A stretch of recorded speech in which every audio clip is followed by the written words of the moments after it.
All right, shalom, shalom. First and foremost, we would like to give all praise, our glory to Hashem, Yahushai, Hashem, Kakadash. We want to give double honor to our apostles and elders at Great Millstone who do rule and teach well.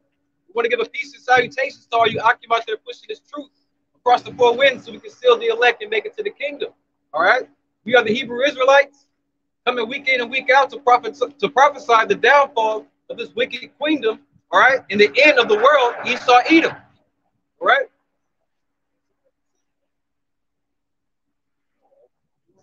Oh, precept, we said second Ezra 69. Second Ezra 69. Turn it 7.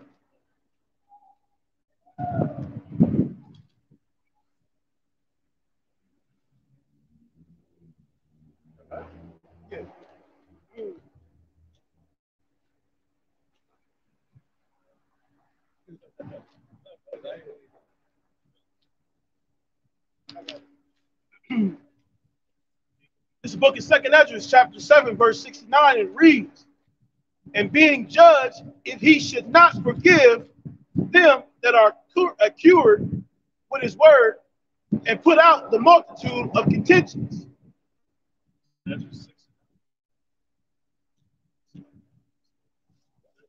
He says,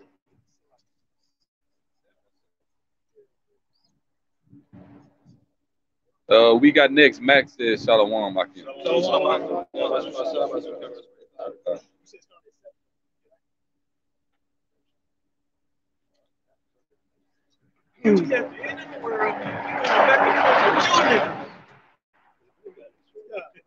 It's second Ezra 6 and 7, and it reads, then answered I and said, what shall be the parting asunder of the times?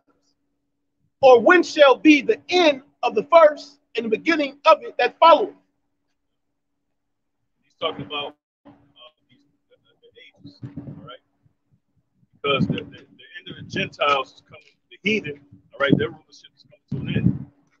And ours is just beginning, okay? You know, but within that, there's a lot of things that's taking place, all right? Namely, the revealment on who the elect is, the elect of God, right? And we're about to know because all men's works are going to be tried by fire, all right? Affliction, tribulation, all of those things are set up so that the Lord, all right, can reveal his men, all right, the elect, okay? These times are going to get worse, all right, because there's a wave of righteousness coming that's about to get rid of the wicked in the world and their wicked philosophies, okay? Yeah. It says, and he said unto me, Abraham unto Isaac, when Jacob and Esau were born of him, Jacob's hand held first the heel of Esau. Right. So this was set up, okay, because Jacob represents the 12 patriarchs and their descendants, all right, from Judah all the way down to Issachar, okay, which through the Spirit this was revealed, okay, and it's prophetic. 2 planks, all right, being put together, one for the northern kingdom, one for the southern kingdom, okay. We are following or been set up through prophecy, okay. So go ahead. It says, for Esau is the end of the world. Right. And Esau represents, okay, the descendants of the so-called white man. All right. Their lineage goes back to Esau. Okay. Now, it's not dealing with all so-called white people, okay, because all so-called white people, a very small portion of them aren't Edomites. See? Okay. It goes back to the lineage, all right? But the point is that their time is coming to an end, and ours is about to begin. That's right. All right? But the scriptures say, through much tribulation shall we enter into the kingdom. It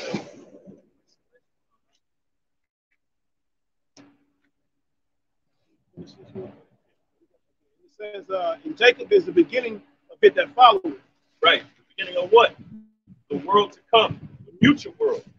All right, the kingdom of heaven. All right, because this world, okay, is on its way out. This age that we live in It's on its way out. And just like previous empires prior to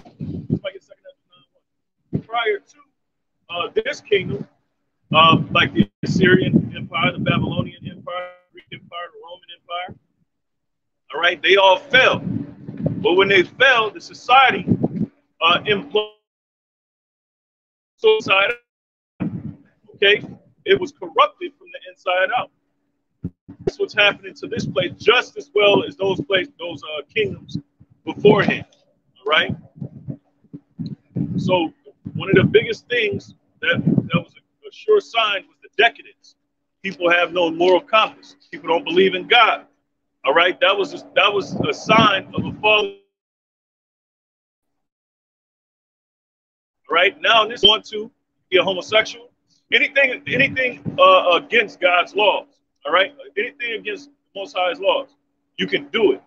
Okay, and then you should ask yourself, why did the flood happen?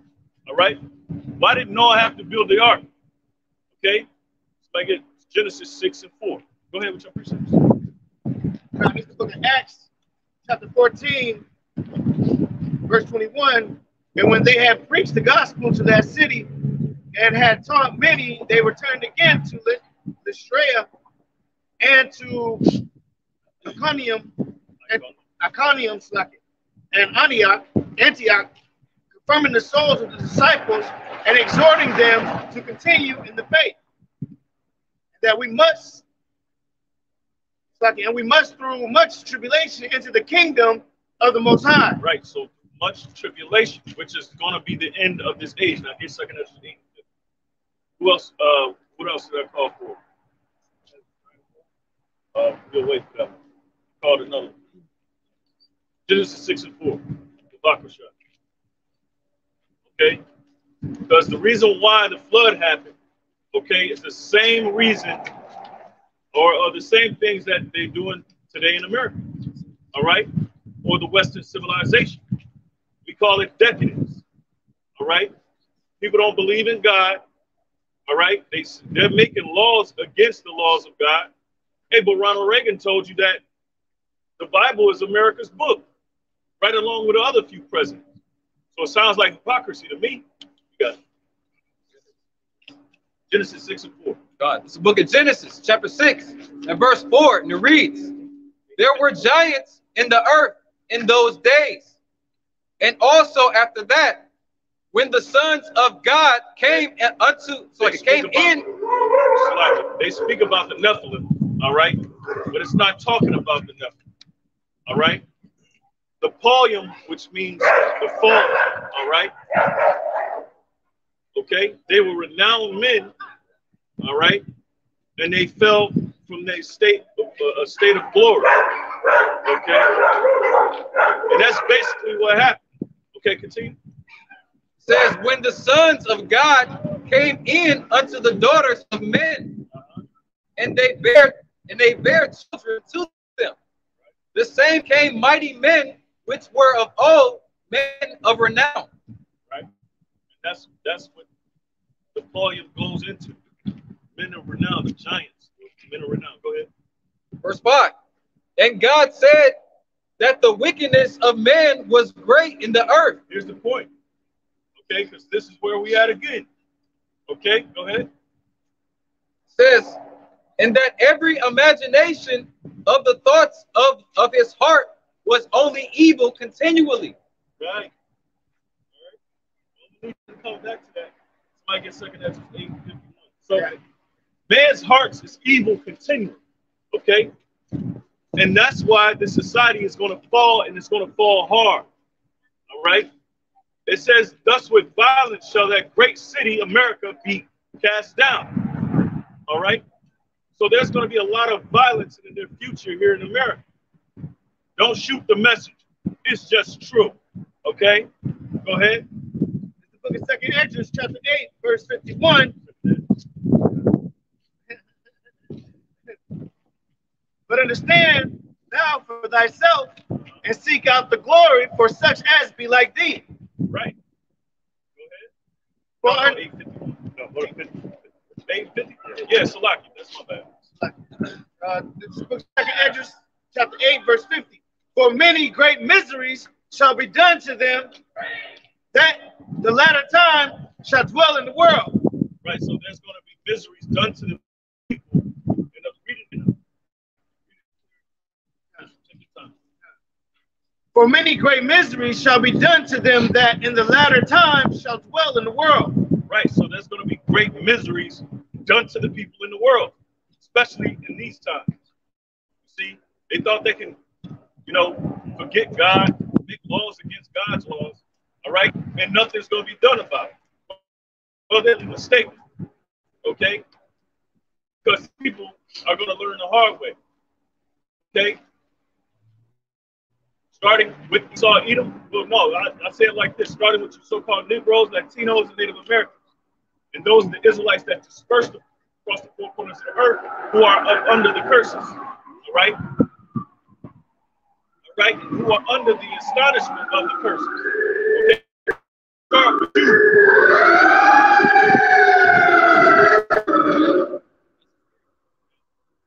It's going to start with you Negroes, Latinos, and Native Americans. And that was an alarm going on, you see? Because this is no joke. All right? Somebody get 2nd 16, starting at the 3rd. Go ahead. Read it again. The 2nd Esdras, chapter 8, verse 50. For many great miseries shall be done to them in the latter time, shall dwell in the world. Right. A lot of people don't understand why this pandemic is happening the way it's happening. All right?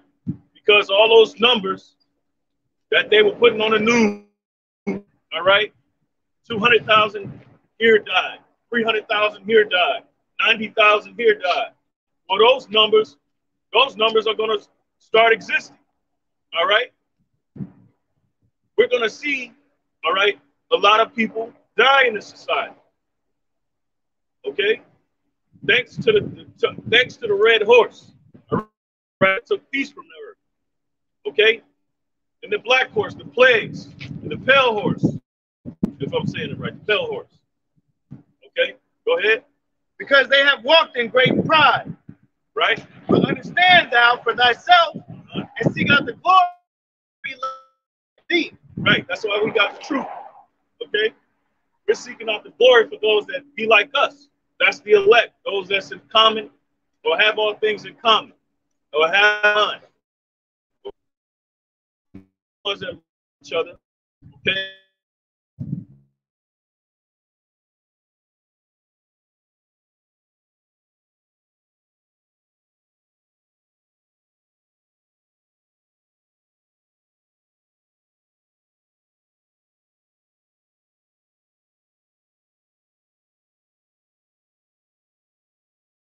And it first began with at us, what shall the end be of them that obey not the gospel of the Most High? Right, so basically, I didn't mention the other nations. It starts with Israel, but it ends with the elite, the wicked elite. You see, and they're going to be taken and carted into slaves. Well, they're going to be slaves, okay? All right? No, I'm jumping, but that's going to be the end of the heathen. So the time of the heathen is coming to an end, all right? And judgment is going to start at the house of the Lord, but it's going to end with the heathen nations. Right? Primarily, preeminently, Esau, Edom, okay? All the heathen of the world is going to be judged by the Heavenly Father. All right, but now we're at the point where, again, we read the precept that we're entering into a new age, into a future. Okay? But that great king. Okay? So there's oil into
And lo, a black horse, and he sat on him, had a pair.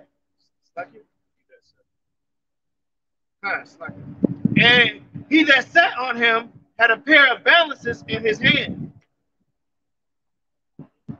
And I heard a voice in the midst of the four beasts say, a measure of wheat for a penny, and 3 measures of barley for a penny.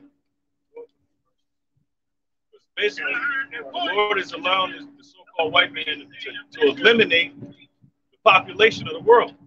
All right, because they want to bring in their new world order. All right, absent or eliminating God from everybody's minds. All right, eliminating God altogether, but they can't do that. All right. Revelation chapter 6, verse 8. And I looked, and behold, a pale horse. His name that sat on him was Death. Right. Okay, that's what's coming. All right, and it's coming like it never came before. It's gonna come in the worst way. All right. And hell followed him. Right, and hell just represents again the grave. Okay, death again. So it's just reiterating what it says, or what it already said. Go ahead. And power was given unto them over the 4th part of the earth, right, to kill with sword, and with hunger, and with death, right, and with the beast of the earth. I want you to read that again. This is Revelation chapter 6, verse 8. And I looked and beheld a pale horse, and his name that sat on him was Death. And he followed him, and the power was given to them over the 4th part of the earth, to kill with sword, right, and with hunger, right. That's the famine. Go ahead. And with death, yep, and with the beast of the earth, right. And when he had opened the 5th seal, I saw under the altar of souls of them that were slain for the word of Yahweh Shema Shah. That's the elect. Okay, those are those that passed on. All right, doing the will of the Heavenly Father. Okay, go ahead.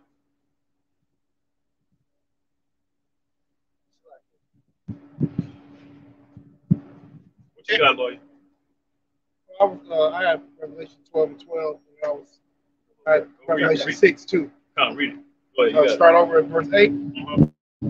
It's the book of Revelation, chapter 6 and verse 8. And I looked, and behold, a pale horse. No. 12 and 12. 12 and 12? It's the book of Revelation, chapter 12 and verse 12. Therefore rejoice, ye heavens, and ye that dwell in them. Woe to the inhabitants of the earth and of the sea, for the devil is come down unto you, having great wrath, because he knoweth that he hath but a short time. Yeah, so hey, that's Esau, Edom. All right, that's why they coming with such fierce. They're gonna come with a fierce force, so to speak. Okay, because the Lord has given them power, all right, to bring death and destruction upon the earth, and they're gonna do it. Okay, they're gonna do it. All right. Go ahead. Was that it? Was it 12 and 12? That is just 12 and 12. You got something? Yeah, kind of. This is Baruch chapter 4 and 14. It says, let them that dwell about Zion come, and remember ye the captivity of my sons and daughters upon the everlasting and brought upon them, which the everlasting be remembered. You see, that's why the Lord is shifting the world in the way that he's shifting. All right? Especially with this new pandemic, which is to shut down the whole world. Okay? Because the Lord is about to shut down everybody's hopes and dreams and advancement within the society. Okay? Go ahead. It says, for he has brought a nation upon them from far, a shameless nation, and of a strange language, who neither reverence old man nor pity child. It's talking about Esau as well, man, because this is that man that the brother's talking about that's going to have no mercy when all this hell comes. The wrath that's going to be brought forth from Yahweh Shemel Shai is going to be displayed through Esau. And And it's gonna, like the brother said, there's never been a time on the earth where you have ever seen this before. The Lord is gonna turn up his spirits and basically just bring out the whole raw wickedness in this man. Yeah, he's showing you exactly what he's doing. Okay, he's committing the highest medical tyranny ever known to mankind. All right, ask yourself why they're not going to tell you about the side effects until 70 years, 55 years down the line, because it's an experiment. All right, and it goes back to the Revelation 6 and 4 on down. All right, the Lord has given them the sword, of course, for his own determination for this place. You see, the Lord is like that. He'll kill two birds with one stone. You see yourself on the side? You see yourself on the side? I'm Mexican. Right, you're an Israelite. All right, Yasha'Allah, which means Prince of God. Okay, that's your true nationality according to what God gave you, not what no institution or corporation America gave you. All right, those are proverbs and bywords that they gave our people because what? We were put into captivity because we disobeyed the Heavenly Father. Now, the Mexicans, those that's native to America, all right, were cast out of Israel, all right, a very, very long time ago. All right, y'all made y'all voyage over here to the Americas thousands of years ago. You see, but we were brothers, okay, the 12 tribes, all right. That's why we endure the same struggle under the same nemesis, Esau, Edom, okay. And now the Spirit is lifted up upon the Lord's men, all right, to tell you who you are, to wake you up, to bring the light in the world, all right? Say, you ask, how do we know who we are? According to what the Bible says, all right? Because the curses that we're under. We're supposed to be able to look at our condition, all right? And if the Bible specifies our condition, that's how we identify, you see? So we're not Mexican, all right? Because Mexican is not really a true nationality. That is a proverb and a byword. Just like Puerto Rican, Port Rich, okay? These are all names that our enemies gave us, okay? We have to understand that the so-called white man and his power structure, all right, his establishment, all right, is an evil, wicked establishment. It's not for the good of the world. It's not for the good of the nation. They've been exploiting and they continue to exploit, all right, through mass media. All right, you got it. This is Job 30 and 8. It says, they were children of fools, yea, children of base men. They will violate the earth, but now am I their song, yea, I am their byword. Right, and they're base men because they're very primitive in nature. And you see that so-called way. That's why the world, you got all over the world, they're calling them the colonizer. Because what? He goes to other people's lands, he steals the resources, all right? He destabilizes the economies and ecosystems in different nations, all right? So he can exploit them and get whatever he can out of them. But the scriptures say that you're not supposed to remove a man from his landmark or remove the landmarks, all right? And that's what he has done. Look at the so-called white man in this establishment. I'm not talking about your everyday so-called white man. We're talking about the very elite. They know exactly who they are. All right? And their footprint, when you go through their history, all the details is rape, robbery, and murder. Okay? It says, they abhor me, they flee far from me, and they hate. Yep. They flee far from me and spare not to spit in my face. Right. And that's what they do. Okay? Now they built an establishment, and now they're hoping that they can erase their history so they can dupe people into believing that we're all one race. Okay? Well, that wasn't the case 100 years ago. All right? They say that's the only swindle of the populace to get them to go with whatever new grandeur ideals that they have for their new utopia. All right? Which the Lord, the New World Order, is going to be abolished at its very peak. We're very close. But the scripture says when he goes to fill his belly, then he shall be cast down, or something to the extent of that. You know? So the point is, you can flip it back around. It's Marco shot. The point is that now it's high time to wake out of sleep. Somebody get that. They won't let you go on your way. But you're an Israelite. Yasha'Allah, Prince with God. All right? We're not Mexican. name Issachar is Yeshashakar or Salak. How you say it? Yeshashkar, the Hebrew word, all right, which means he is higher. All right, he is higher. All right, go ahead, my bad. Go. He is higher. No, because you ever notice how our people are, man. What the brother is letting you know, man, is the identification of these certain people. Through the scriptures, we're able to discern who they are because they have certain attributes to them that allows you to know who they are. Like the so-called Mexicans, man, he is hired. What does that sound like? He's always the one to be hired on work, on jobs. He'll do any job for anything, man, for anyone. So, and it shows y'all have a lot of resilience. We're just talking about that. So let it get to Genesis 49. All right, that's good. You got it? This precept. Psalm chapter 83 and verse 1, and it reads, "Keep not thou silence, O power, hold not thy peace, and be not still, O power. For lo, thine enemies make a tumult, and they that hate thee have lifted up the head. They have taken crafty counsel against thy people, consulted against thy hidden ones." That consultation is war. Right? They're making a commotion of war against these people right here, but also the whole world, but mainly these people on the side. Because, go ahead.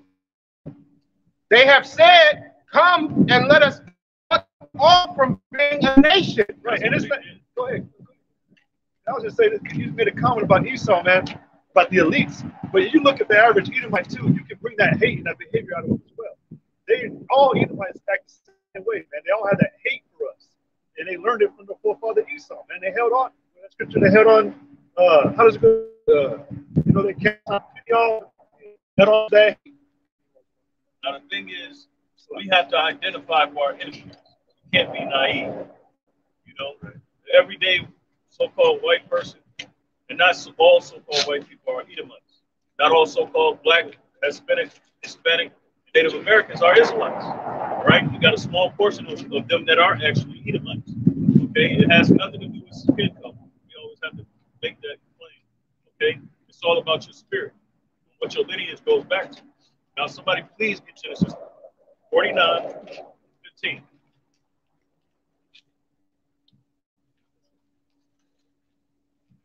Because he needs to learn about himself. Go ahead. 49:15. Where it says Issachar.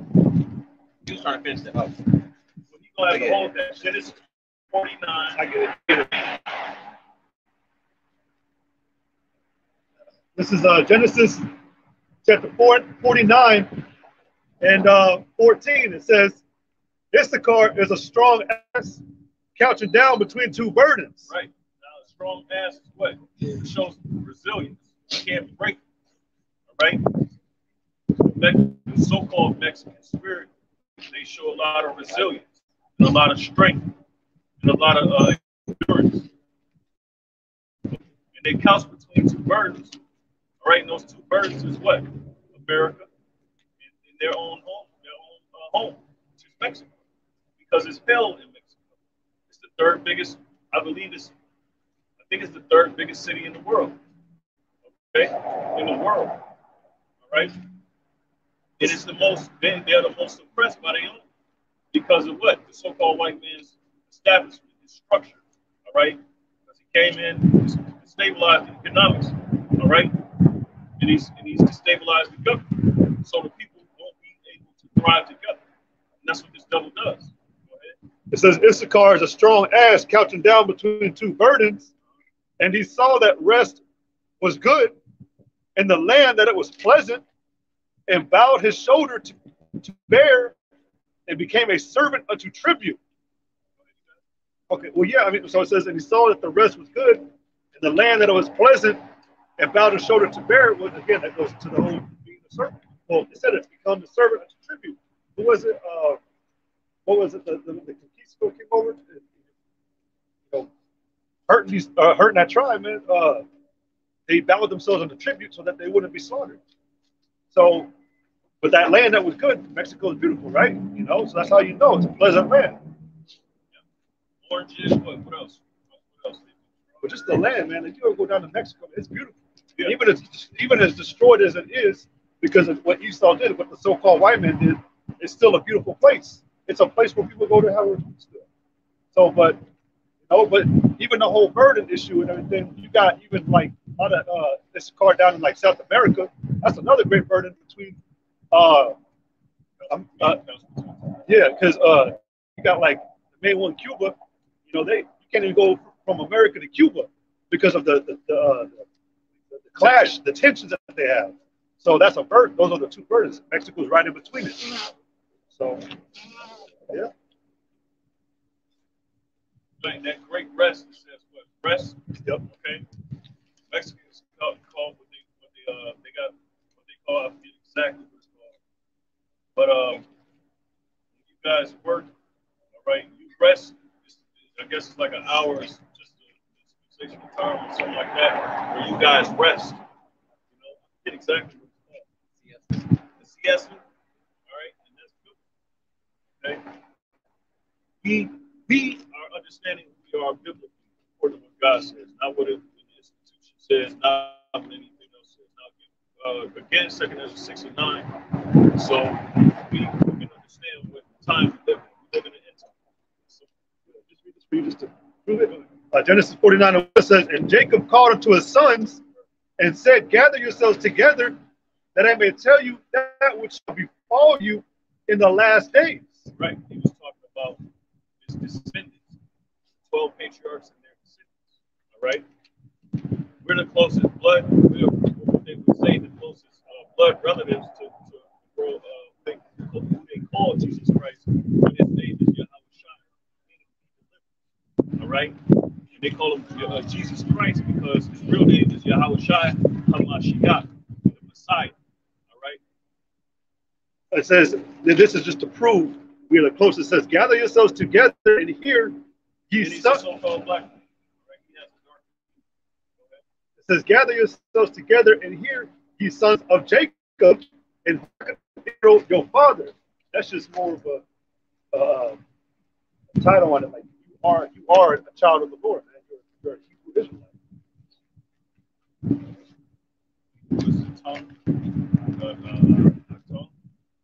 Like Yasha'Allah is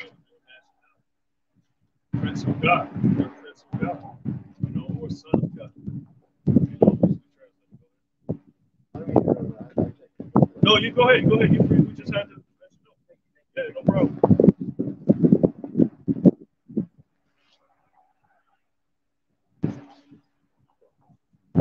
It's the book of 2nd Ezra. Right. At the time where the Lord has risen us up, at this point, we are beyond being sabotaged. You can't sabotage this, all right? Because your end is here. We represent the end, all right? That's why we're grievous to behold. You see? And that's why you're moving at the pace that you're moving at, all right? With all the evil and wicked things that you're doing, which you're allowed to do, all right? You're just not allowed to touch the elect. You see?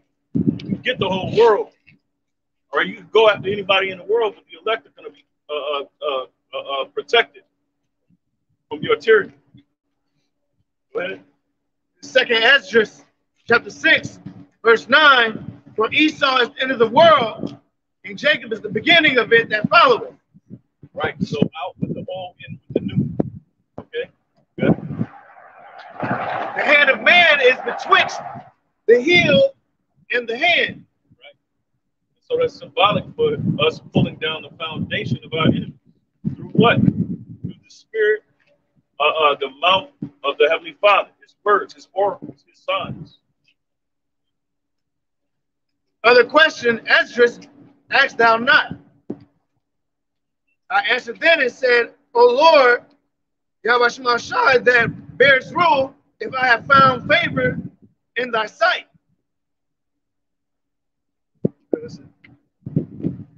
All right. So high time to wake out of sleep. Y'all got something? Let's go ahead and read it. I got something.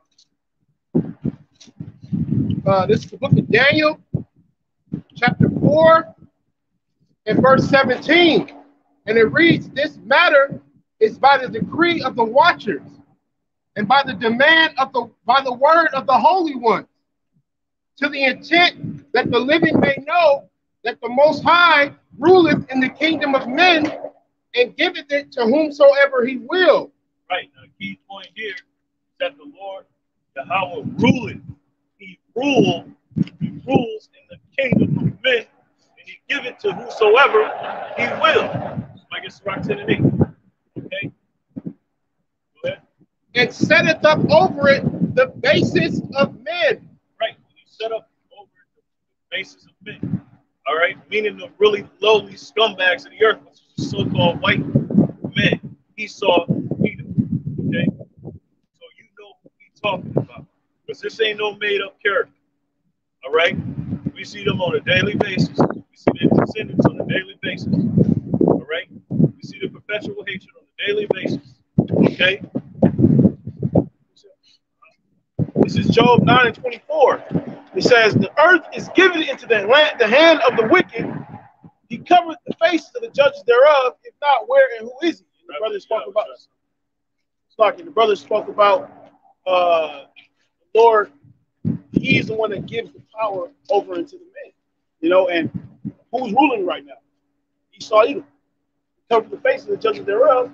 How did he do that? Through angels. Through our Messiah, Yahweh Shai, as you can see here, you know, putting himself on the level of the Most High. They call himself the Most High. Yeah. Put himself up. Yeah, exactly like you said. Now he's the everlasting God, you know, which is blasphemy. Okay, that's just one of the offenses one of many offenses that Esau has done. Okay. But the point, the wicked rule the earth. We don't rule the earth. We don't have multi-trillion-dollar corporations steal resources from the earth, and who,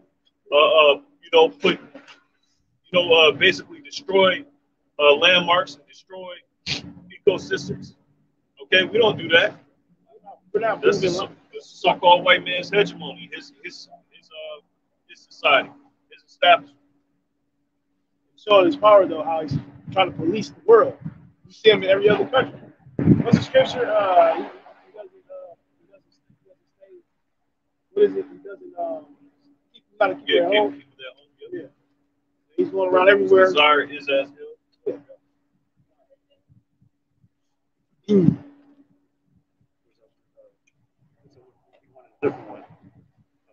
Sirach 10 and 8.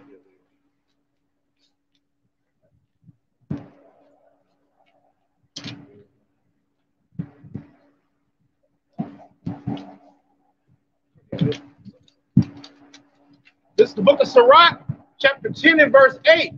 Because of unrighteous dealings, injuries, and riches got by deceit, the kingdom is translated from one people to another. Now, we just read James 4:17.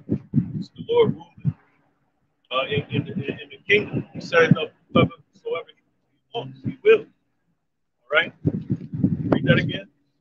Sirach 10 and 8. Because of unrighteous dealings, injuries, and riches got by deceit, the kingdom is translated from one people to another. Right. And this has been going on for forever. Right? The kingdom of heaven suffers violence. The violent take it by force. Okay, that's the heathen. All right? Sacking our temples at one point. Okay? All right? Coming, putting us in slavery. Okay? Coming to the Americas, displacing and destroying whole communities, killing millions and millions of people, women, children. All right?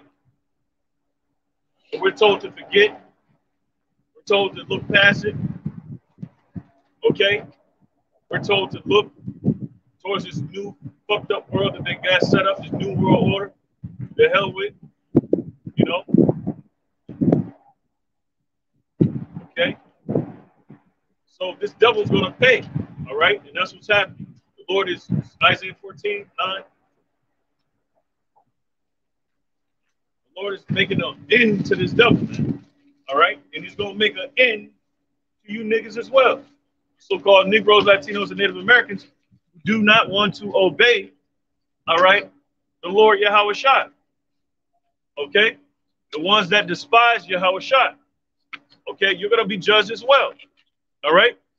And we hope, we pray that we are not going to be judged.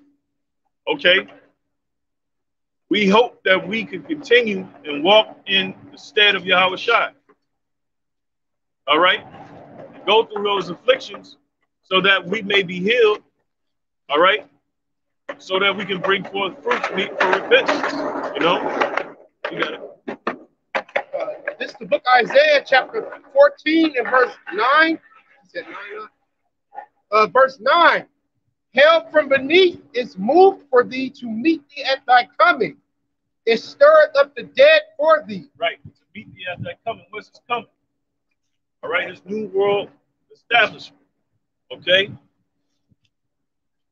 Okay, because when he reaches a certain point, a certain height within his planning, whatever, all right, the Lord is going, he's going to disannul his plans.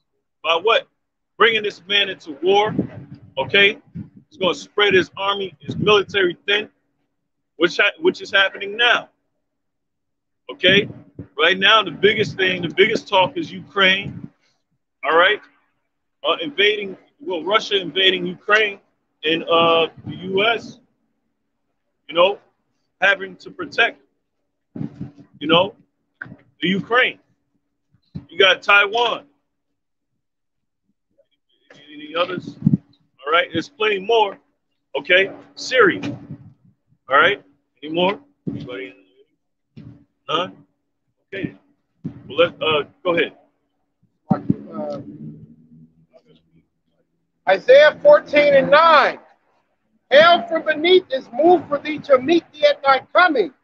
It stirreth up the dead for thee, even all the chief ones of the earth. It hath raised up from their thrones all the kings of the nations.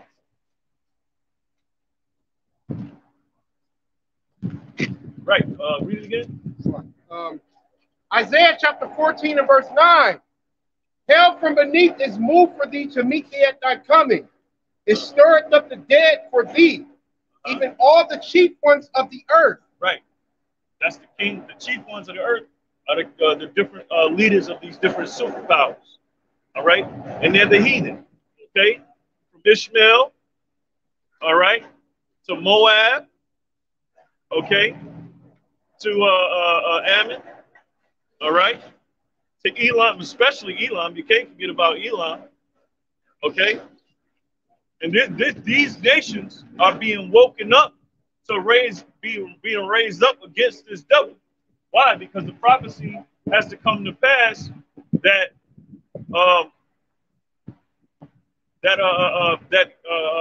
he shall be greatly despised. All right, he shall be made small among the heathen and greatly despised. Okay, go ahead. It hath raised up from their thrones all the kings of the nations. Verse 10, all they shall speak and say unto thee, art thou also become as weak as we? Right, because on the way out, this place on the way out, all right, it's being made weak. America is being made weak. Okay? Because at one point, they were destroying and doing all sorts of things in the earth. Okay, and they had the nations in subjection. But now the Lord has made this place weak. Okay? And now he's raising up the other kings of the earth, the heathen, to come against the top heathen, which is Esau, Edom. Okay? All they shall speak and say unto thee, art thou also become weak as we? Art thou become like unto us? Thy pomp is brought down to the grave, and the noise of thy bowels. The worm is spread under thee, and the worms cover thee. Right. And that's talking about corruption. The worms eat flesh, right? The body decomposes. And that's likened unto this kingdom. It's decomposing from the inside out. That's why you have decadence and immoral activity happening at an all-time high. You think these people care? Hell no. As long as they can keep their job and their comfort, they don't give a damn about what's happening to the world and what's going to happen to the world. See? But the Lord is about to shake up everybody. You see? You thought the pandemic didn't have nothing to do with you, and you could be safe and hide from it, or you got another thing coming. Okay? Because this is a means to an end. All right? And Esau's going to ride this wave until he crashes. You got it. Verse 12. How art thou fallen from heaven, O Lucifer? Talking about Lucifer, light bearer, Illuminati. Okay? Because they point themselves as self-appointed. The self-appointed leaders of the world, not self-appointed, the Lord put them there. But they call themselves the Illuminati, the light bearers. All right? Light dealing with what? The truth, wisdom, all those,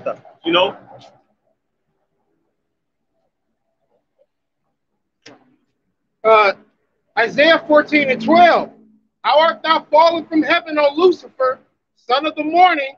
How art thou cut down to the ground, which didst weaken the nations? Verse 13. For thou hast said in thine heart, I will ascend into heaven. I will exalt my throne above the stars of the Most High. Right. A lot of people think this is mythology, mythical. It's not mythical. It's not mythology. All right. It's not fantasy.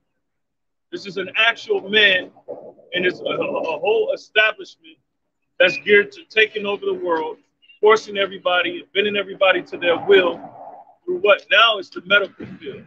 Okay. Call it medical apartheid or medical tyranny. All right. Go ahead.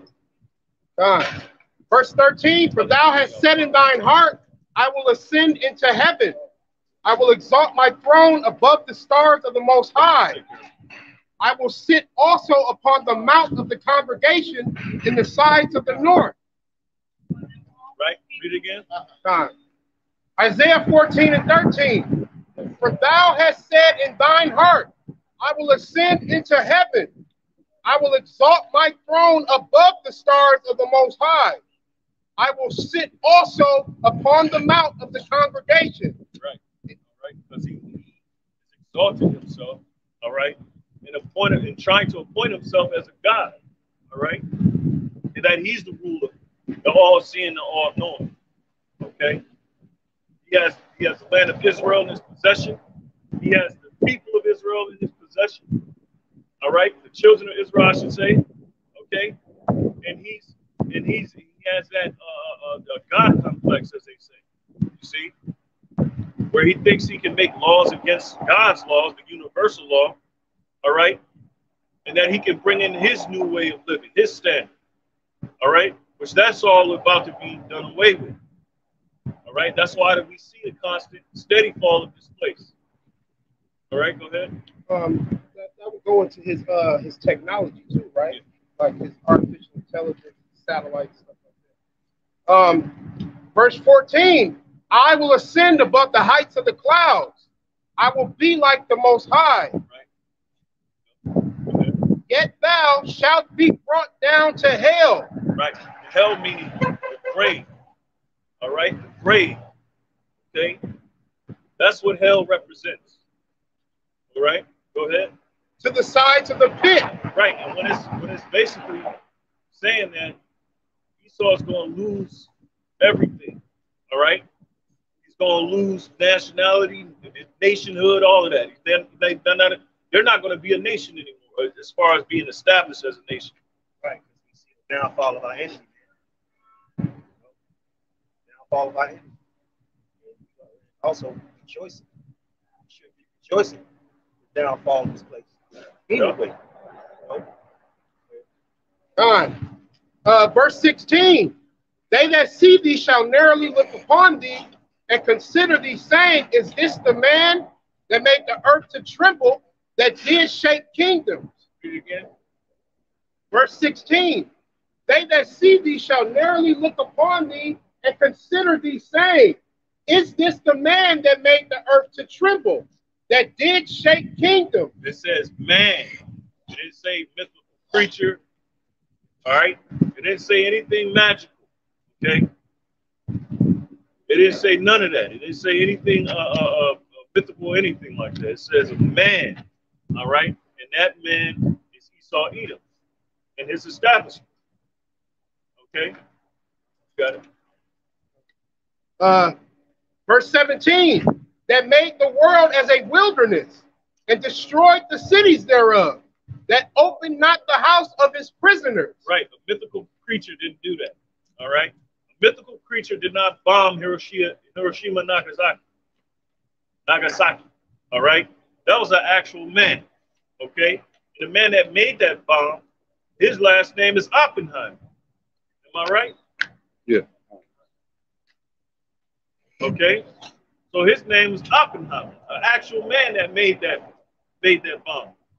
All right. So we're talking about men here. We're not talking about mythical creatures or the spiritual demon Satan. All right. We're not talking about that. We're talking about an actual man, and that's what the scriptures is pointing to. All right. For those who have an ear, let them hear. All right. Cat's out the bag. The truth is in the air. Yep, that's right. His sins being exposed for being a devil. Go ahead. Verse 18, all the kings of the nations, even all of them, lie in glory, every one in his own house. Right? Because that's what's going to happen when the oppressor, colonizer, whatever you want to call him, just call him Edom or out of woman. Right? Whenever he ceases to exist, everything is going to go back to normal. All right? In the nation, all right, they're going to go back to normal. But there's a big but. Okay, they gotta endure slavery. All right, and that's 1,000 years worth of that. That's plenty of time. That's plenty of time for retribution and recompense. All right, that's plenty of time to sit and think. You know, that's how Esau do Jacob. You know, give you 50, 60 years. Hey, you sit and think about what you did. Well, you got 1,000 years to think. You see? You're gonna know all the details of your treachery. Yeah. Verse 19, but thou art cast out of thy grave like an abominable branch, and as the raiment of those that are slain, thrust through with a sword, that go down to the stones of the pit, as a carcass trodden under feet. That's how Esau's gonna be. Okay? They're gonna be dead as a nation. All right, they're not going to be a nation anymore as far as the structure. Okay, they're going to fall as a people, and they're going to be under curses. See that? It's like we have fallen. We under curses. Well, they're going to endure the same thing, but double. You see? Go ahead. Verse 20, thou shalt not be joined with them in burial, because thou hast destroyed thy land and slain thy people. The seed of evildoers shall never be renowned. Right, you'll never be renowned. So we don't care how many lofty gifts in the earth and all these monuments that you made. That's over with. Okay? You got to pay. The piper. Go ahead. Verse 21, prepare slaughter for his children, for the iniquity of their fathers, that they do not rise, nor possess the land, nor fill the face of the world with cities. Yep. And hey, read it again. Verse 21, prepare slaughter for his children, for the iniquity of their fathers. Right. So it's a lot of individuals say, my people didn't have slaves or look, you're gonna go down. There's a whole nation. Get Isaiah 10 and 7. Okay, just like we went down as a whole nation, our kings, our priests, everyone was went into captivity. All right, from the greatest to the least, or the least to the greatest of us, and that's what's going to happen to Esau, Edom, and the rest of the heathen. All right, pure captivity. All right, it's crazy because you notice all the heathen. The irony of this, all the heathen come together and they bang on us, just one nation, 12 tribes, all right? But now it's going to be flipped. We're going to bang on them and have them in servitude, all right? And feed off their swords, in a sense, okay? It's a lot of nations, man. Got it? Isaiah 14:21. Prepare slaughter for his children, for the iniquity of their fathers, that they do not rise, nor possess the land, nor fill the face of the world with cities. Right. So you're not going to possess anything. You see, you go into these rural parts of America, you see Edomites, they got farmland, they got all sorts of land, they got thousands of acres of land, all right? And they're living, they living it up, okay? But it's going to come to a point where they're not going to have anything in possession, all right? All their possessions are going to be taken away. The only thing they're going to possess is a plot or lot of a trench, all right? Somewhere deep in the mud. Okay. Verse 22. For I will rise up against them, saith the Lord of hosts, and cut off from Babylon the name and remnant and son and nephew, saith the Lord, Yahweh Bashim Yahushai. Yep. That's what's coming to, all right, Great Babylon, all right, the daughter of Babylon. Okay, this is America. Or the whole Western civilization. How do you want to say? Isaiah 10:7. It's the book of Isaiah chapter 10 and verse. Isaiah 10:7. Howbeit he meaneth not so, neither does his heart think so, but it is in his heart to destroy and cut off nations, not a few. Hey, so the Lord is in the business. That's big business right there. He's in the business of cutting off whole nations, not a few. You see? All right? And that's what you jakes that say, oh, well, remnant of the Edomites can be saved. You know? Your servitude are going to be indentures served. No, that ain't happening. That ain't happening. Okay, that ain't happening to us. All right? All of us, the smallest to greatest. So it's going to be the same for Edom. Yep, I got something. This is Daniel.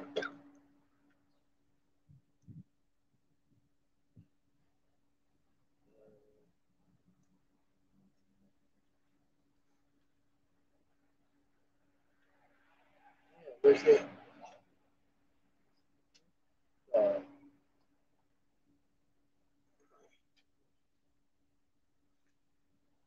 This is Daniel.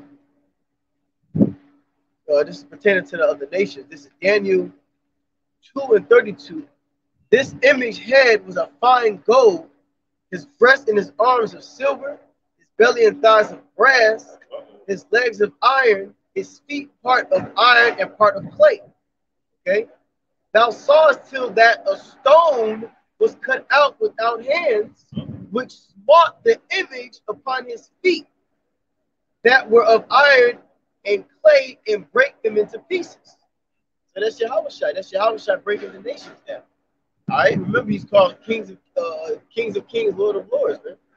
All right. So the image of gold, which is what? Babylon. All right. You got the brass. You got the silver. This is the different nations, man. All right. It goes to the iron and the clay. Here you go, right here. So let me read that again. This is Daniel 2:32. This image head was of fine gold, all right, and his breast and his arms of silver.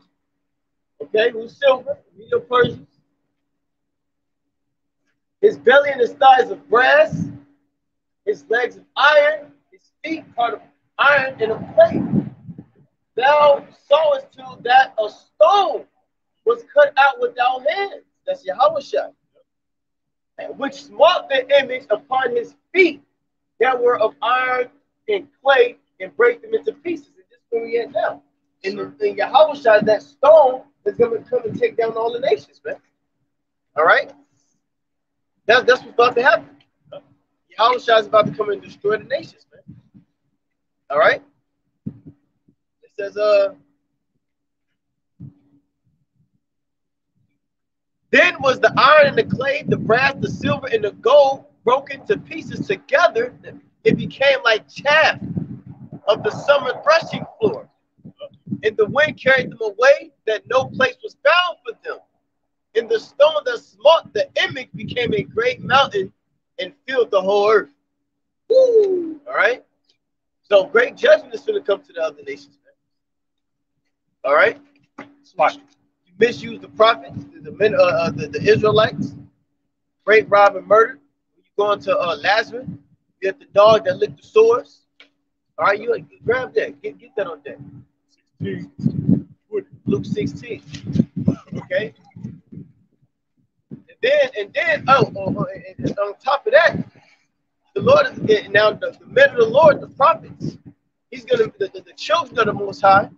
He's gonna make them joint heirs with him. So guess what? He's gonna give us the authority to help partake in destroying the nations. You got something, Sean? Yeah, I'm seeing this over quick. This is Revelation 19:12. It says his eyes were as flame of fire, and on his head were many crowns. That's it. See, the Lord is coming to take the nations. He's coming to take the kingdoms. Okay? Go ahead. And he had a name written that no man knew but he himself. And he was clothed with a vesture dipped in blood. Yep. Yeah. And his name is called the Word of the Most High. That's right. All right. That blood is representing the slaughter that's about to take place, man. All right. That's the judgment of the other nations, man. You know?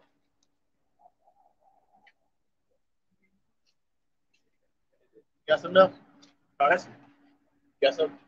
Go ahead, get it. This is the book of Luke, chapter 16 and verse 19. Wait, you know what? Hold that. Get jump to Psalms 2.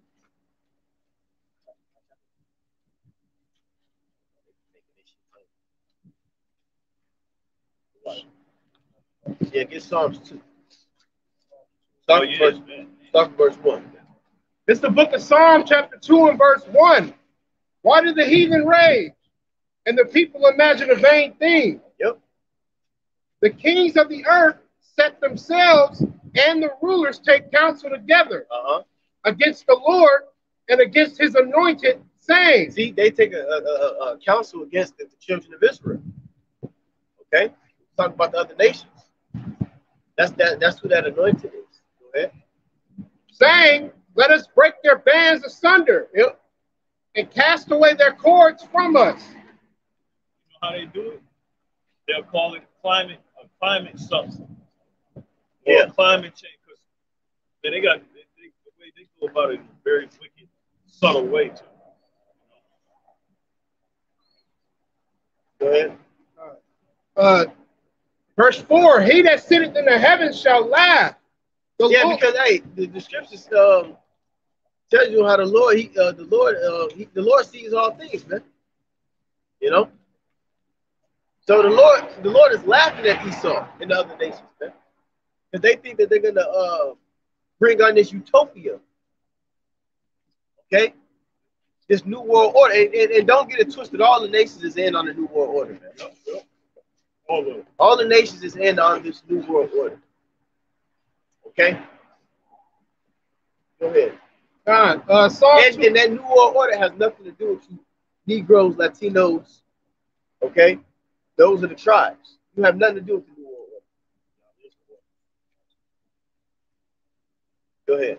Go ahead. Psalm 2 and 4. He that sitteth in the heavens shall laugh.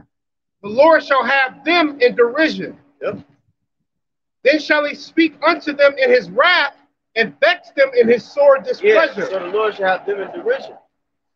Okay, derision is a perplexity mind state. Derision. Okay, go ahead. Because see, the Lord got the devil in the trick bag. Remember, he hardened Pharaoh's heart just to show the power that he had to take him down. And that's what the Lord is doing to these, beginning with Esau, Edom, who's the so-called white man. He has him in a derision. Okay? Go ahead. Psalm chapter 2 and verse 6. Yet have I set my king upon my holy hill of Zion. I will declare the decree. The Lord hath said unto me, Thou art my son, this day have I begotten thee. Let's talk about Yahweh, man. That's the king. Okay? That's the only begotten son. Now, what's going to happen with the only begotten son? Go ahead. Verse 8. Ask of me, and I shall give thee the heathen for thine inheritance. Ask of me, and I shall give thee the heathen for thine inheritance. So that's why the Lord's going to come and smoke that stone, and he's going to go to the feet of it, because we're at the feet of the clay, strong, the weak nations, and this, that, and the third. We're at the feet of these things, and Yahweh Shah is going to come, and he's going to tackle one. He's going to finish destroying this place. Yeah, he's going to get rid of the heathen. Well, none of the heathen. End of all the Gentiles. Yeah, exactly. This is the end of all Gentiles ruling. See? Since you said that, Lamont, get what's that in no. It says until the Gentiles be fulfilled. Get that.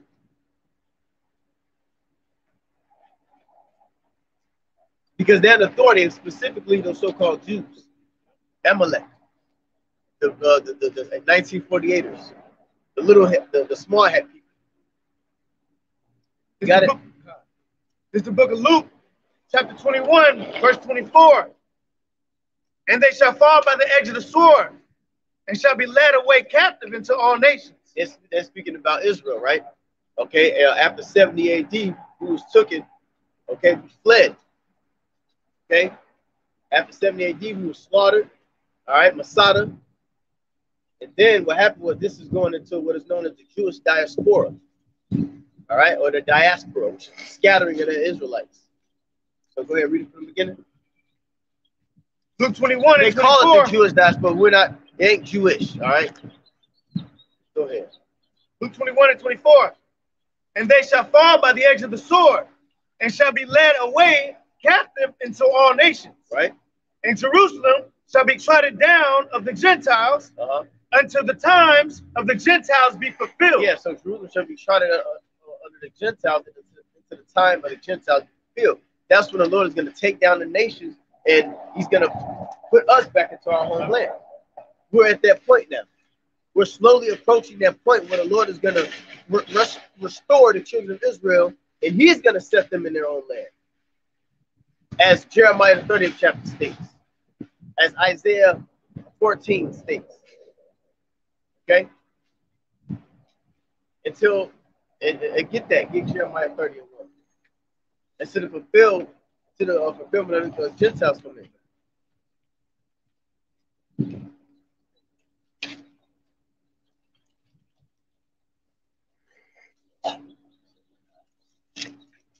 This is the book of Jeremiah, chapter 30. He said verse 1. Yep. From 1. Yep. In verse 1, the word came to Jeremiah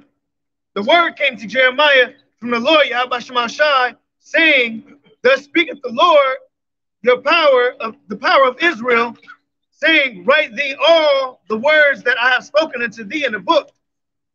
For lo, the days come, saith the Lord, that I will bring again the captivity of my people, Israel. See, it's going to be a day where the Lord is going to bring the captivity of his people, Israel, which is the blacks, Latino, and Native Americans, okay, back into the homeland.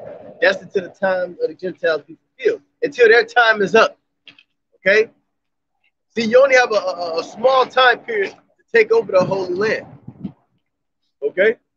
That's why we set the prophesy against Mount Seir, face to face with Mount Seir. Because they said, aha, remember what's that, Ezekiel 35? Okay? Hold that. Somebody grab that. Ezekiel, you want to get it? You start 1 or 4? Verse 3, For lo, the days come, saith the Lord Yahweh Shemashai, that I will bring again the captivity of my people Israel and Judah, saith the Lord. and I will cause them to return to the land that I gave their fathers, and they shall possess it. See that? That was the promise that going all the way back to Abraham. See? He was promised the land of Canaan, which his seed shall dwell in. All right? And it came, and it happened where he gave it under what Hawashai, and Caleb, which was Joshua and Caleb. Okay, when we entered into the land of Canaan, and we took down other nations, man. All right, and that's the land that was promised unto us, and then we were taken out of our homeland, and now the Lord is going to replace us back into the homeland. Okay, hold that. Go ahead. This is Ezekiel chapter 36 and 1. It says, also thou son of man, prophesy to the mountains of Israel, and say, you mountains of Israel, hear the word of the Lord. Thus saith the Lord power, because the enemy hath said against you, aha, even in the ancient high places are ours in possession. See, the ancient high places is ours in possession. That's talking about Israel. See, the ancient high places is talking about the land of Israel. See, they always wanted the land of Israel. That's why Edom, which was Herod, all right, his father Antipater, okay, they snuck their greasy asses in there, man. All right, because they looked like Israelites, and they snuck in there by that way, by that faction. Yeah, the tares among the wheat. That's why Yahushua was brought out that parable. Yep. It says, therefore prophesy and say, thus saith the Lord power, because they have made you desolate and swallowed you up on every side, that you might be a possession unto the residue of the heathen. See, and were we not a possession? Was it not something called Judah Chapter? Okay, it was a point mentioned in the Roman Empire of Judah Chapter, which means Judah captured. Man. So we was a possession unto Esau. See? It says that you might be a possession unto the residue of the heathen, right? And you are taken up in the lips of talkers and are an infamy of the people. Yep. Therefore, ye mountains of Israel, hear the word of the Lord power. Thus saith the Lord power to the mountains and into the hills, to the rivers and to the valleys, to the desolate wastes, and to the cities that are forsaken, which become a prey and derision to the residue of the heathen that are round about. Therefore, thus saith the Lord power, surely in the fire of my jealousy have I spoken against the residue of the heathen and against all Idumea. Against all Idumea. Who is the Idumeans? Okay? The Idumeans are the so-called white man, which is the Edomites, man. Idumea. Okay? And if I'm not mistaken, that's Greek. Idumea goes back to the Greeks. It tells you that hold on, in the classical biblical baby names book, okay, they tell you who the Idumeans go back to, right? I'm gonna pull it up.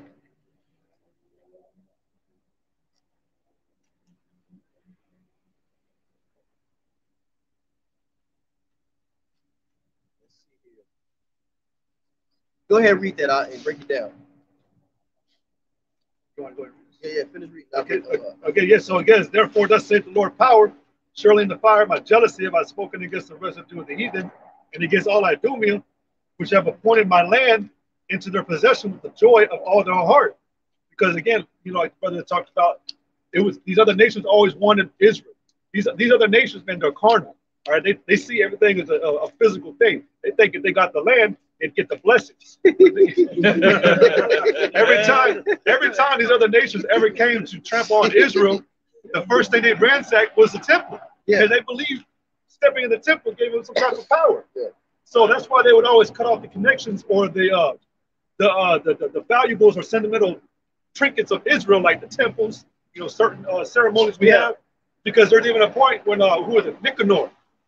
There was a time where he wanted to have a victory celebration over Julius Maccabeus, and Israel came to him and was like, "Oh, king, do not destroy so beautifully on this day, on a holy day, the Sabbath, Shabbat." Yep. And so what happened was Nicanor, it said, with exceeding pride, said, "For I am a man on earth mighty. There is no one with me." Basically, he said, "There there may be a God in heaven, but I'm a mighty man on earth. Yeah. These other nations don't. These other nations don't care, man. So, Well, that was the spirit of Goliath. Goliath did the same thing. And what happened to him? And what happened to Goliath, man? Okay? He thought he was a power. He thought, well, he was a God on earth. Shit, Goliath was big as hell. And he was kicking their ass, too. He was kicking everybody's ass. Yeah, and Israel was afraid. Yeah. Until the Lord had the spirit on David to knock that nigga down, man. well, it says also that when they had appointed their land into the possessions, you had that done through the Balfour Declaration, right? And basically, you look at the whole grand scheme of that entire that document. Literally, it was, all right, you know what? We're going to make a bill or write a piece of paper that's going to say you are now the true Jews. You are now, yeah. Yeah. You know, and you got, a few other things they had to do in order to do it. But they always tried to get that land because before the Balfour Declaration was what, 1958, right? 1958, right? 48, 1948. Okay, but before that, you got to go back to the 1800s. All right. And remember, this is during the time of the Reconstruction era, right? And it was the mid 1800s. The industrial, the Industrial Revolution? Yeah, when it was beginning to build up a lot of things.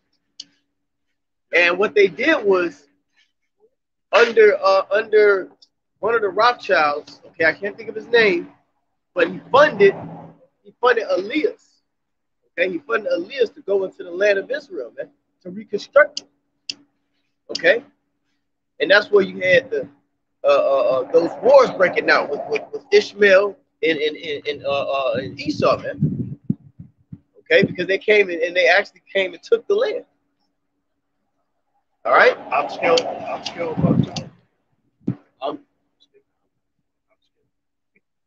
It could be him. If he was in sitting up there in the late 1800s. First, second, third Aliyah. I believe it's 4 Aliyahs, which was the flight. All right, the flights that was from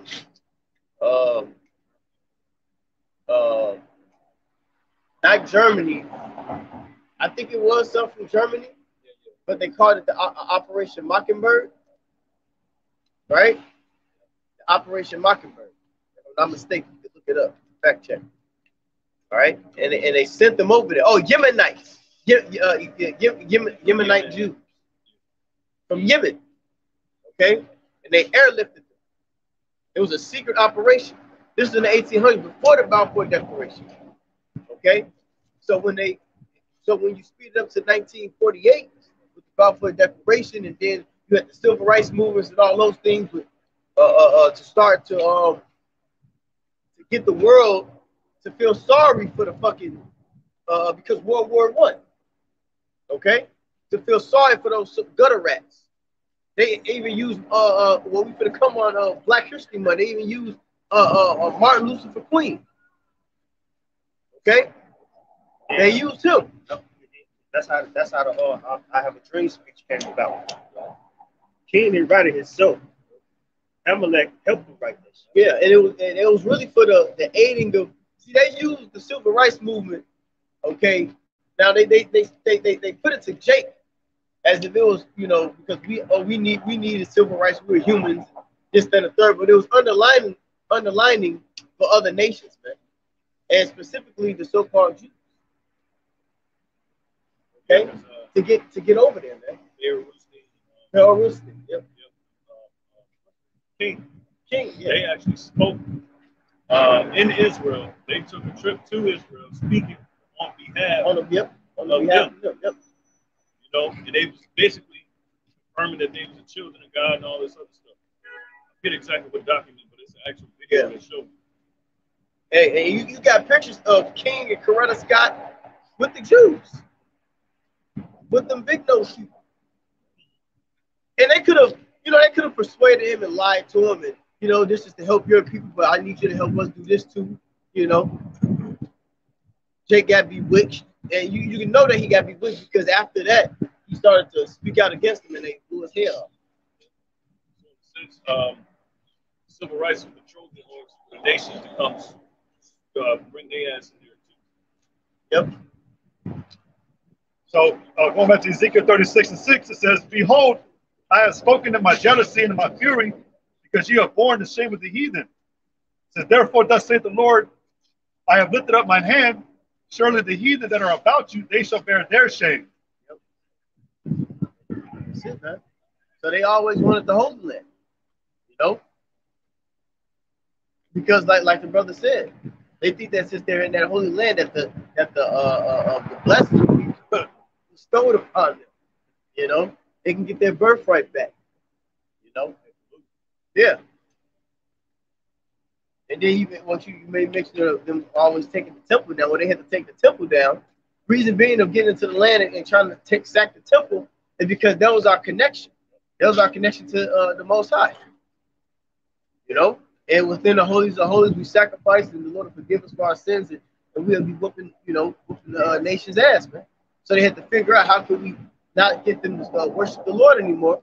They take the temple down and sacrifice pig, and you know the rest of the story. Abomination does make it desolate, you know. So there was always a way to try to get Jake corrupt, so they could get the promises. And part of that was them trying to get into the Holy Land, so we wouldn't know who we were, you know. But going back into Idumea real quick.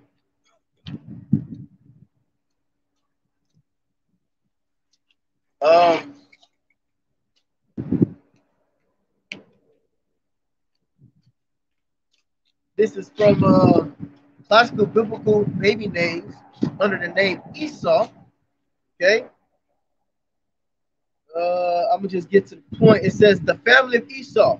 Edom is identified with Rome and Germany and other places in Europe.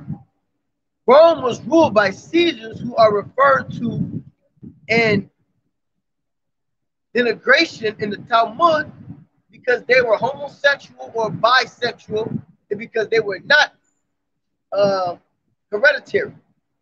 The sages said that these dukes, and remember, only where in the scriptures they speak about dukes, which is under the sons of Esau, man. The dukes of Edom. All right? Right, they had the dukes of Hazzard with some weird ass crackers in the goddamn woods. It's a girl, never mean no harm.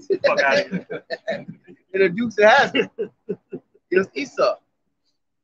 It says, were the local rulers of different principalities who ruled during their lifetime but did not necessarily pass their rulership onto their children. They were also assorted with homosexual tendencies. Well, that's what they would do. That's what Edom would do when they would call us into the temples. They would put up their sacrifices. They would actually indulge in orgies in the temple. Yeah. There were certain times that when Judas Maccabeus talked about it. It says Jewish identity in the early rabbinic writings. Whereas in the Bible, Esau is no more than the ancestor and founder of the small kingdom of Edom, Idumea. By the rabbinic period, he is identified as the ancestor of Romans, so-called white men. All right? Or as the founder of the city, Rome is thus referred to as Kingdom of Esau, son of Esau, Esau, kingdom of Esau, and Edom, South Court. The Romans themselves are said to identify with Esau. Exactly. They did identify with the name Esau. Okay? And then they switched it up. And they called themselves, then they stuck to Romans because it was Romans and then it was the Edomites. But the Edomites were the fucking Romans, man. They always tried to hide up under another name, man. And this is why the tares and the wheat, okay? Because Antipater, which was the father of Herod, all right? He laid with an Israelite woman, all right? She was Jake, right? Yes. Cleopatra? It was a woman around that time named Cleopatra. I know she was a Jake woman. Well, fuck the bitch name. But Antipater laid down with the Israelite woman, okay, and had Herod. And Herod looked like Jake. Yeah. He looked like a Jake. That's why they called him the King of the Jews. See, that was the way of them slithering their ass up into Israel, man. Okay? Huh? Yeah. Yeah, because that's He was dark. He was dark. They showed a picture of him. They got a picture of Esau. I mean, they got a picture of that nigga. Herod. There you go, right there. That's Herod. Right? Yeah, that's Herod right there. Like a G. Yeah. So that's one of the ways that they got into the Holy Land, man. Yeah, please go ahead. Yeah, this is to show. This is just to show that Idumea is still Esau. This is Ezekiel 35 and 15. As thou didst rejoice at the inheritance of the house of Israel, because it was desolate, so will I do unto thee. Thou shalt be desolate on Mount Seir and all Idumea, even all of it, and they shall know that I am the Lord. Those words, those two names are interchangeable. I can appreciate that. Just like when you see like you hear words when the Lord speaks, or he addresses nations, like a good one, Israel, he'll say, "Oh thou Jacob," yet hear me, Israel, but it's still talking about it's interchangeable. Yep. Now, real quick, this is Genesis 36 and 8. Thus dwelt Esau in Mount Seir. Esau is Edom. 32 and 3, Genesis. And Jacob sent messengers before him to Esau, his brother, unto the land of Seir, the country of Edom. There you go. All right, so Esau, Edom, Seir, Idumea, all those go hand in hand with the so-called white man. All right, and that's who they are. All right, so what you got? Yep, go ahead. This book, Jeremiah chapter 30, verse 4. And these are the words that the Lord Yahweh Bashim Shai spake concerning Israel and concerning Judah. For thus said the Lord, we have heard a voice of trembling, of fear, and not of peace. Ask ye now, and see whether a man doeth travail with child. Wherefore do I see every man with his hands on his loins, as a woman.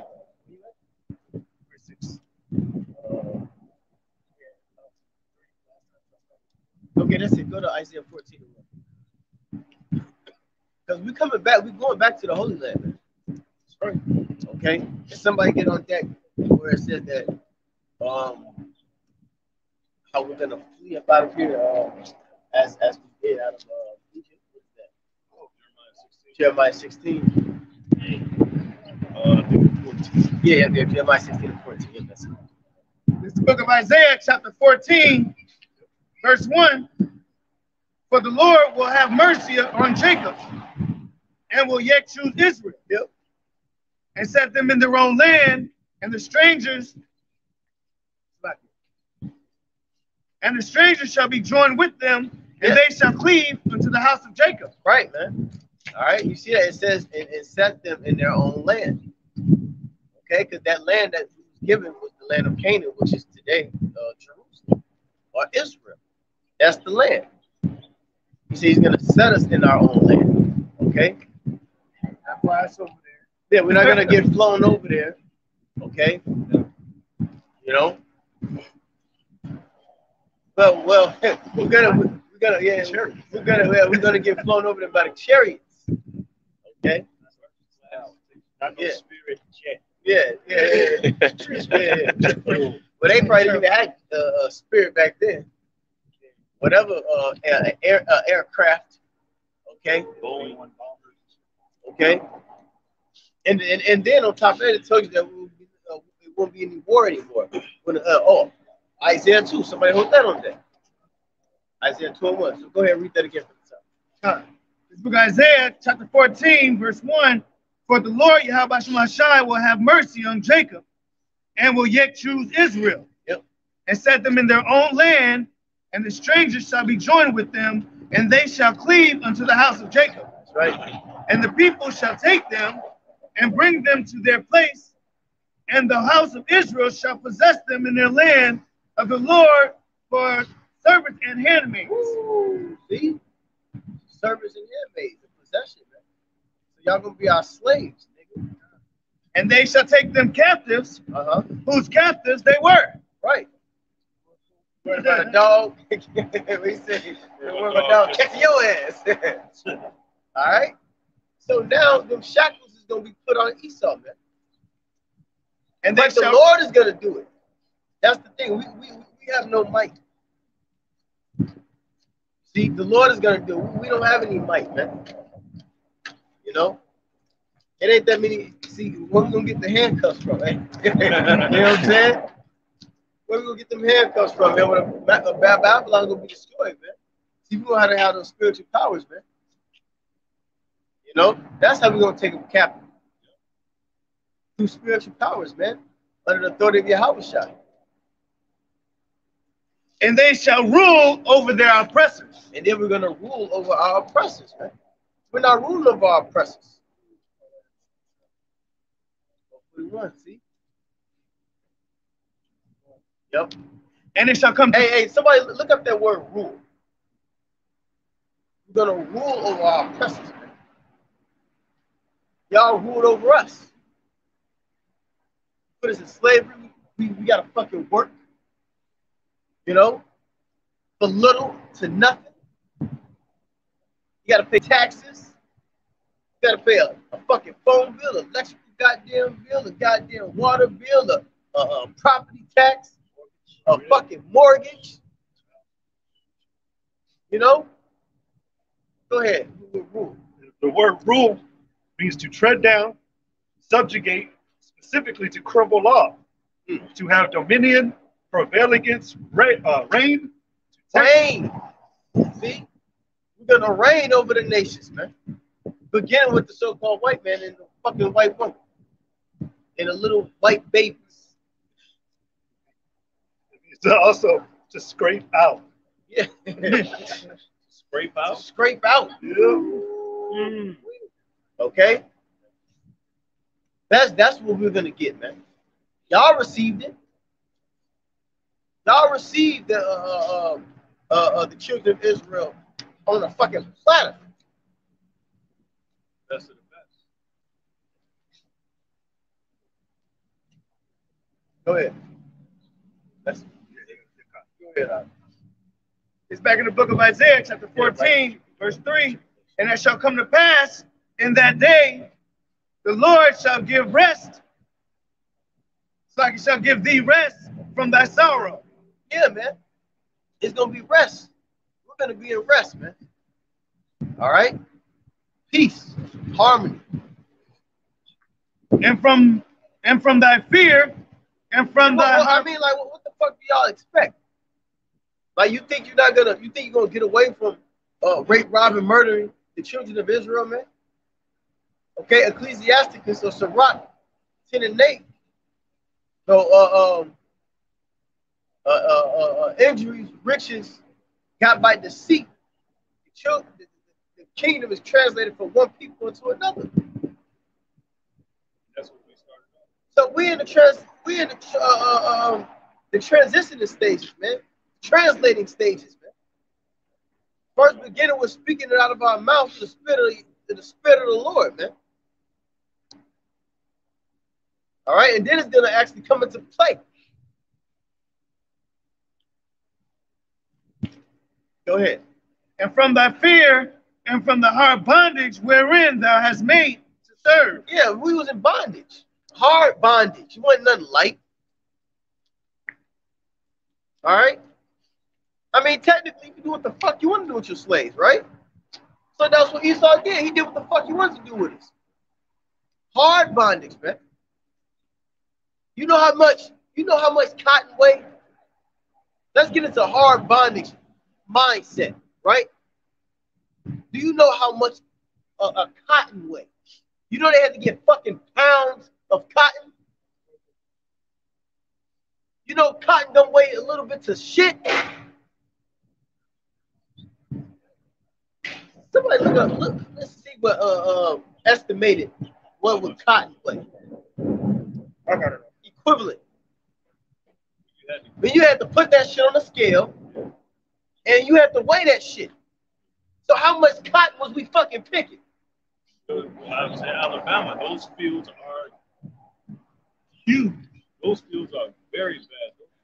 Big cotton fields. Alabama. And cotton picking wasn't fucking easy because when you pick the fucking cotton, you get pricked and get blood all over your goddamn hand because you're getting poked. And you had to separate the fucking cotton from the needles, okay? And then you'll come out with about like this fucking much. That's hard bondage, man. You got a precept? Go ahead. And then you got, if you can look up what was cotton right now. This is Psalms 50 and 20. It says, Psalms 50 and 20 says, thou sittest and speakest against. That's why you fucking, you damn devils adding in replacement theology. Okay? Or it's called supersessionism. Is when you're adding all the nations into the blessings from the covenant. You're adding all the other nations into the covenant. It's called supersessionism or replacement theology. Okay? Because Esau knows that he has great judgment coming. Yeah, I got the fabric cotton fabric weight classification, right? Weight, ounce, YZ. 2.5 ounce, very light. A 2.5 ounces. Very light. Light as hell, like that. Oh, it's like 2.5 ounces ain't shit. It's probably lighter than that. Lighter than that. It's way lighter than that. Yeah. You got something? Because I was going to say, you said 2.5. Right. And 16 ounces makes 1 pound. So they had 2.5. So they were doing that, but like, divide that down, that's 8. Right. And then they had to get on average like 500 pounds. 500 pounds. Yeah, and they cotton made up 60% of the world's economy. That's 60% of the world's economy. That's a lot of cotton, nigga. That's a lot of rich people that was getting money. And that 60%, that was spread throughout the whole world. What movie was that? 12 Years a Slave. They showed like how they was had to be Quarters. Yeah, they had to be quarters. Yeah. we're not even talking about sugar cane. Yeah, the sugar cane factory. Yeah, a bit. The Yum had to deal with that. Yeah. You got something? Yeah, back to Psalms 50 and 20. It says, thou sittest and speakest against thy brother, thou slanderest thine own mother's son. It says, these things hast thou done, and I kept silence. Thou thoughtest that I was altogether such as one as thyself. Yeah, because nothing had, no judgment took place. Nothing happened. Y'all, look, y'all was whooping our ass for 400 motherfucking years straight, but nothing happened to you. You niggas was dying of old age, having a good ass fucking life, leaving it to your children. Think about 400 years. 100 years, that's 3 generations of you motherfuckers, man. 100 years is like 3 generations. Maybe even 4. Wait, 100 years? 10. Because the generation, what, 10 years? Or what? No, generation is 40 to 30 years, 30 to 40 years. That's a generation. Think about our generation, and, you know. Well, that's how they do it. Yeah, 30 to 40. So that's about 3.5 generations. You know, let it be my grandfather, my father, me, and my son. That's a 100-year span right there. You know what I'm saying? But you got to add in the children. You know, you can have 3 kids, 4 kids, whatever, how many kids. So all that wealth is being distributed. You know, then they have their kids, and it's being distributed even more. For 400 years of that, man. And now today, a lot of you crackers is reaping the benefits of that, man. Because on top of that, y'all got stipends because you bitches didn't want to let us fucking go. And you got stipends for each slave you had.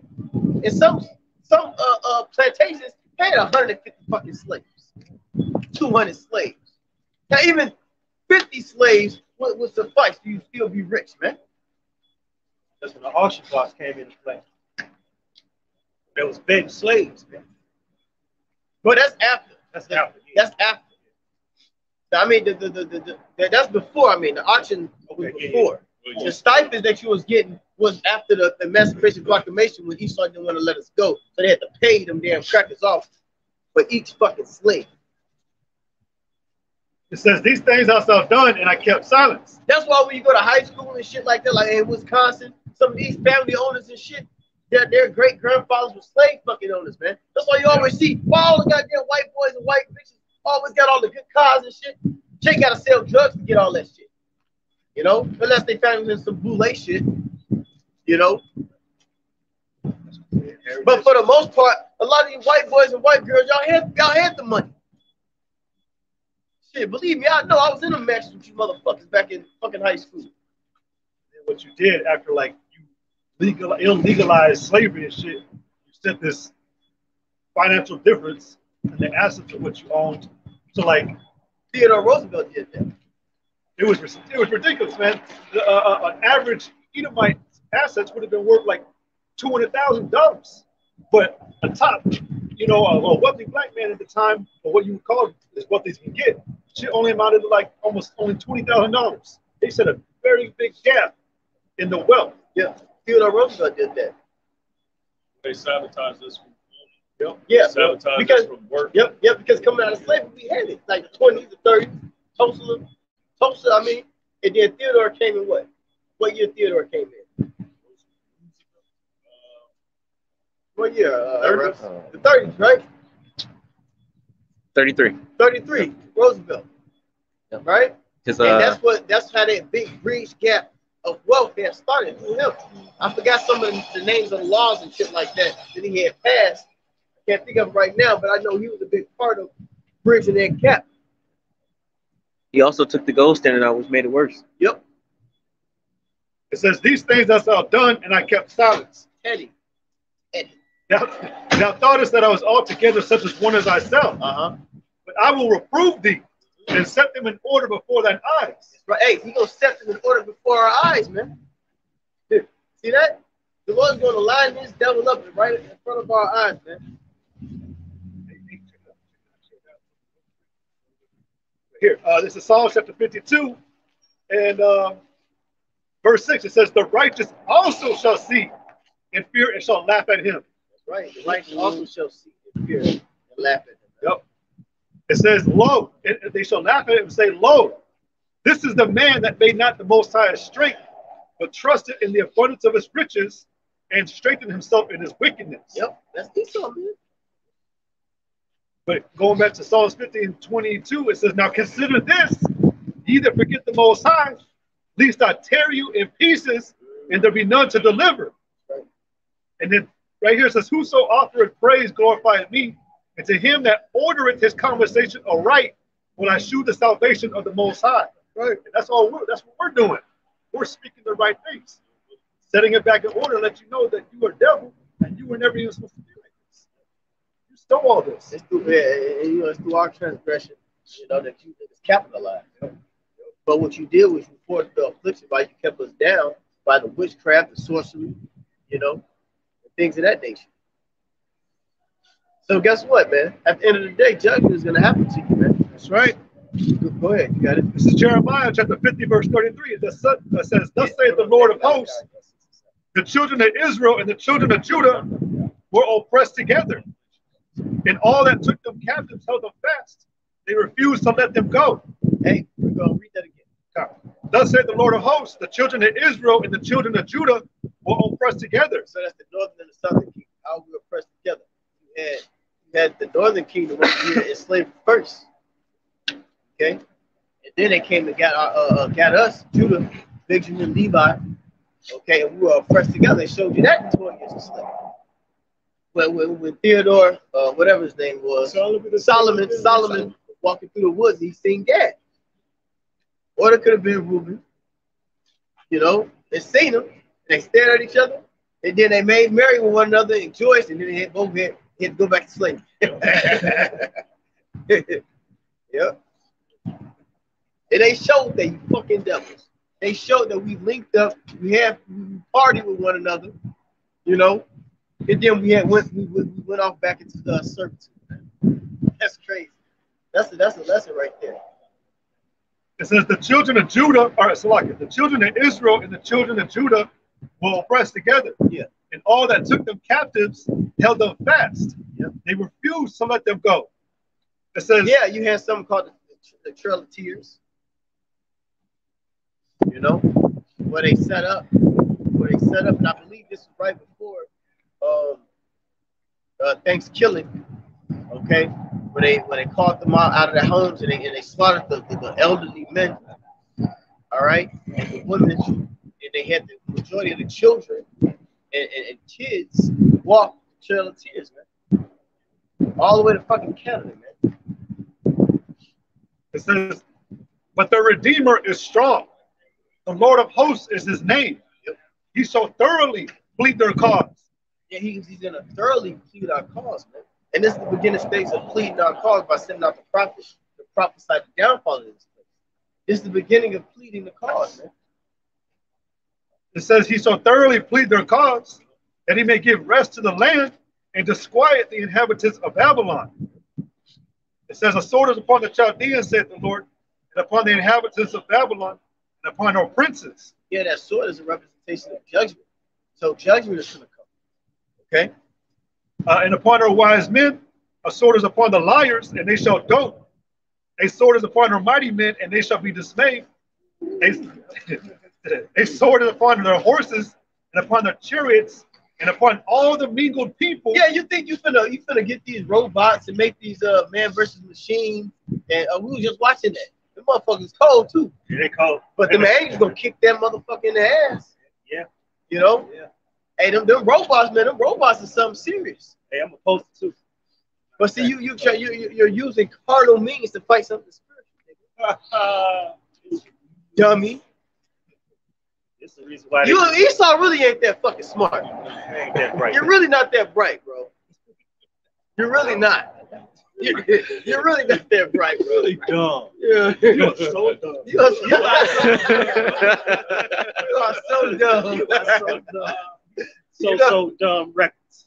So dumb records, man. You are so dumb. Like, them damn robots ain't gonna do a fuck to the angels, man. Like, you ain't think that shit through, bro. You didn't really think this shit through. They say angels destroy cities. Come on, man. Angels can destroy the whole fucking city. Shit, one angel can fuck everything. Destroy the whole world. Come on, man. One angel. Y'all know those stories, man. And the Lord had to tell the angel stop because he would. Yeah. Can they go back commandment? Kill? Oh, hell yeah. Oh, Shalom. No emotion. Angels don't got emotion. Give me a minute.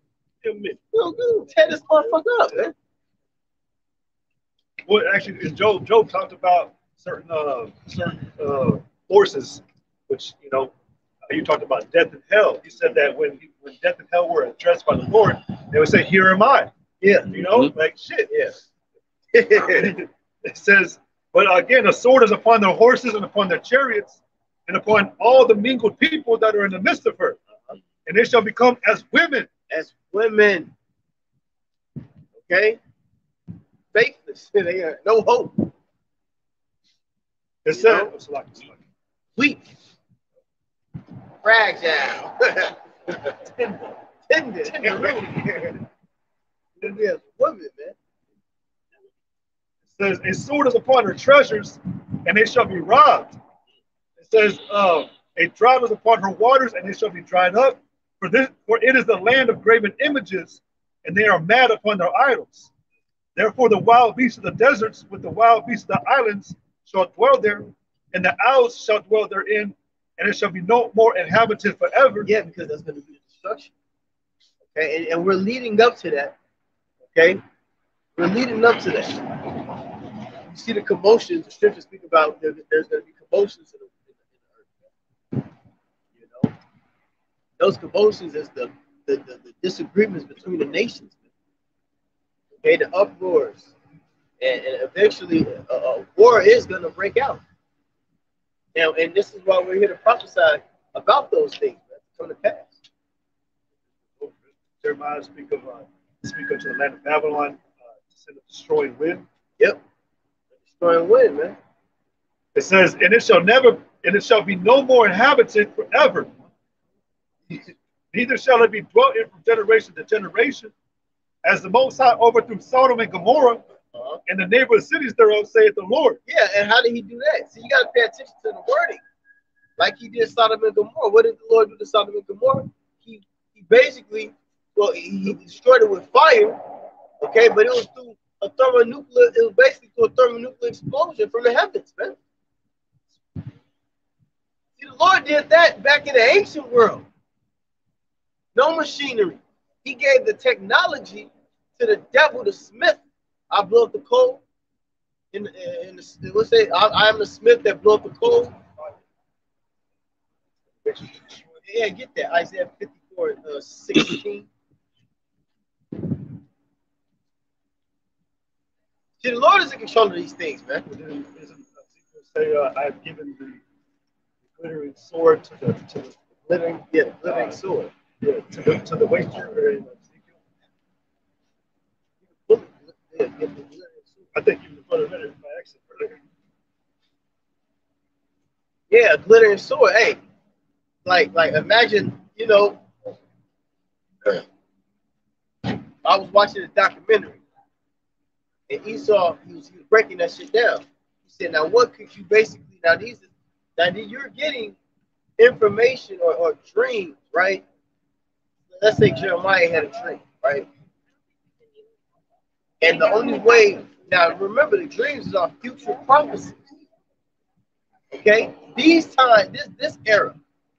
So all in his mind that he seen a missile, but all he could internalize it and comprehend it to be as a sword, glittering. See? Sword. To destroy. Yeah. He said, I seen a glitter, it was like a glittering sword. Okay, of destruction. But it was really, it was a missile. It says, Ezekiel 21:9 says, Son of man, prophesy and say, thus saith the Lord, say, a sword is sharpened and also furbished. It is sharpened to make a sore slaughter. It is furbished that it may glitter. Should we then make mirth? It contemneth the rod of my son as every tree. And he had given it to me. It is furbished, right? It is perfected. It had advanced. Okay? And sharpened. When you go into it, I forgot the Hebrew word of it, but it basically goes into it began to get advanced. Okay? Now, it went from the gun, brought a sword, or arrows, you know, tomahawks, slingshots. This is all a part of the sword, right? A weapon, an instrument to destroy, you know, to kill. They transitioned, they got it up to what is known as the gravity bomb, transitioned to the laser bomb, you know. Then it got to the atomic bomb, you know, then it became a nuclear bomb. Then they got the SS-30, 3000 nuclear missile, goddamn. Hey, well, it says they contemn the rod. The word contemn means to entirely disregard. Yeah. So this weapon don't give a fuck where you at. It's gonna take you out. Yeah. And then what we just talked about just now, now they got the robots and shit. You know what I'm saying? They got drones. Now they making these little cyborgs now. Yep. But this the message. Yeah. I'm just elaborating what you're saying. Verse 11 says, and he had given it to be furbished, that it may be handled. Yep. This sword is sharpened, right? And it is furbished. Hey, that nuke is perfected now. They perfected the nuclear missile. Now they're building up different guns, you know. What's called latitude, longitude, which is a RFID, radio detection, radar, radio, texting and ranging, man. So they're trying to get the perfect distance. Now they got it though. Now they have it. Now they have the perfect radar. They know within 25 minutes this motherfucker can get here. Now they used to do it from the atmosphere and bring it on down, but now they have something called the hydro something. I was looking it up, but instead they cut the fucking time. Instead of going up and down, they gonna have to go fucking straight here. Russia said. Russia got that, yeah. They ain't playing no fucking games, man. The Lord ain't playing. He want this bitch destroyed, man. 15 minutes. Right. Pinpoint. You heard what man's Putin just said. We'll know within seconds the trajectory where it's coming from. Yeah. And they won't have time to repent. Because God's coming right back to them. That's it. So he's like, hey, and we're gonna go out, and it's called MAD, Mutual Assorted Destruction. Look it up. It's called MAD. MADD.